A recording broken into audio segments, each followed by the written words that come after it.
সুপ্রিয় দর্শক, আমরা এই যে জৈব সার রোদে দিছি এবং দেখেন মুরগিগুলির কি অবস্থা। ডাক দিলে ইনশাল্লাহ চলে আসবে। এই যে খাবার হাতে আছে। আয় আয় আয়।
তো আমাদের তো ছাদ, তো ছাদে এগুলি ধরা খুব কষ্ট।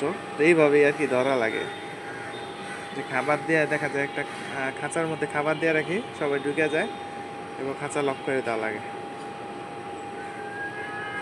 নাইলে দেখা যায় যে লাফ দিয়া রাস্তায় পড়ে যায় এবং ধরার জন্য অনেক সমস্যা হয়।